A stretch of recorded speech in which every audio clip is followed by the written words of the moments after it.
हरिद्वार में योग गुरु बाबा रामदेव की पतंजलि से जुड़े 10 फर्जी वेबसाइट बनाकर इलाज करने के नाम पर धोखाधड़ी का मामला सामने आया है। जहां फर्जी वेबसाइट के जरिए योगग्राम में इलाज व कमरा बुकिंग के नाम पर धोखाधड़ी की जा रही थी, वही वेबसाइट पर योग गुरु बाबा रामदेव व आचार्य बालकृष्ण की फोटो लगाकर विज्ञापन भी जारी किया जा रहा था, जिसके बाद सिडकुल थाने में शिकायत के आधार पर मुकदमा दर्ज किया गया है। जौनपुर की 9 विधानसभा सीटों पर 7 मार्च को होने वाले चुनाव के लिए नामांकन का दौर चल रहा है। बुधवार को बाहुबली पूर्व सांसद धनंजय सिंह ने जौनपुर की मल्हनी सीट से जनता दल यूनाइटेड के टिकट पर नामांकन दाखिल किया। वहीं नामांकन के वक्त भारी संख्या में समर्थकों का हुजूम देखने को मिला। हाथों में झंडे और पोस्टर भी दिखाई दिए।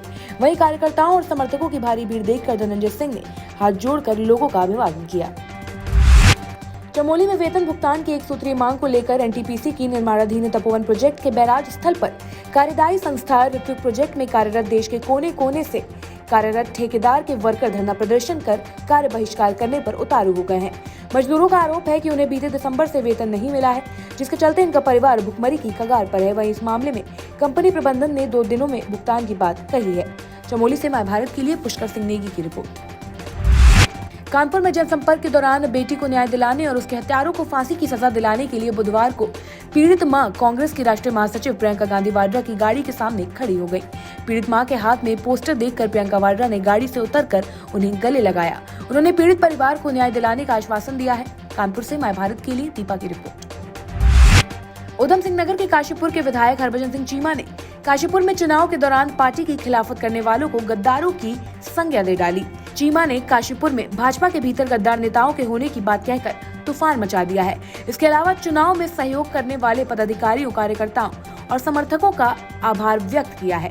उधम सिंह नगर के काशीपुर से माय भारत के लिए आरिफ खान की रिपोर्ट। सीतापुर में पीएम मोदी ने चुनावी जनसभा को संबोधित किया।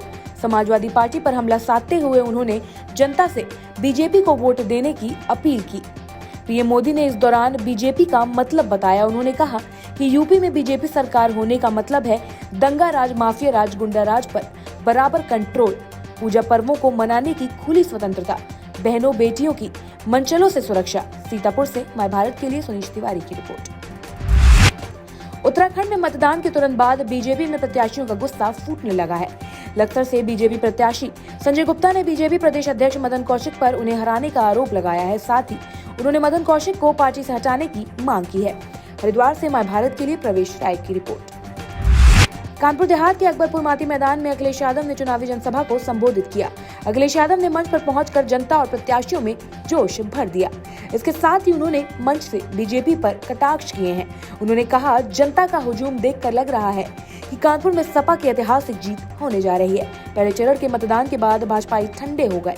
कानपुर देहात से माय भारत के लिए अरविंद शर्मा की रिपोर्ट। हापुड़ की तीर्थ नगरी ब्रजघाट पर माघ पूर्णिमा के मौके पर ब्रजघाट गंगा नगरी में देर रात से आस्था की डुबकी लगाने का सिलसिला चलता रहा। सूर्यास्त होने तक पूर्णिमा पर श्रद्धालुओं ने आस्था की डुबकी लगाई। आपको बता दें कि माघ पूर्णिमा पर गंगा में डुबकी लगाने का विशेष महत्व माना जाता है, जिसके मद्देनजर लाखों भक्त सूर्योदय होने से पहले ही डुबकी लगाना शुरू कर देते हैं। हापुड़ से माय भारत के लिए अनिल कश्यप की रिपोर्ट। बहराइच की मटेरा विधानसभा क्षेत्र के नवाबगंज में चुनावी प्रचार के दौरान बीजेपी और सपा समर्थक आपस में भिड़ गए। दोनों ही पार्टियों के समर्थकों के बीच जमकर मारपीट हुई। इस दौरान समर्थकों के बीच गोलियां भी चलाई गई। वहीं गोली लगने से एक महिला और पुरुष गंभीर रूप से घायल हो गए हैं, जिन्हें इलाज के लिए अस्पताल में भर्ती कराया गया है। चित्रकूट में स्वयं सहायता समूह की महिलाओं और आंगनबाड़ी कार्यकर्तियों ने मतदाता जागरूकता रैली निकाली। इस मतदाता रैली में एनसीसी कैडेट्स ने भी हिस्सा लिया। जिला निर्वाचन अधिकारी ने रैली को हरी झंडी दिखाकर रवाना किया। चित्रकूट से माय भारत के लिए विनोद सिंह की रिपोर्ट। फिरोजाबाद के नसीरपुर थाना क्षेत्र में 3 दिन से लापता युवक का शव मिलने से हड़कंप मच गया। वही सूचना पर पहुंची पुलिस ने शव को कब्जे में लेकर पोस्टमार्टम के लिए भेजकर मामले की जांच में जुट गई है।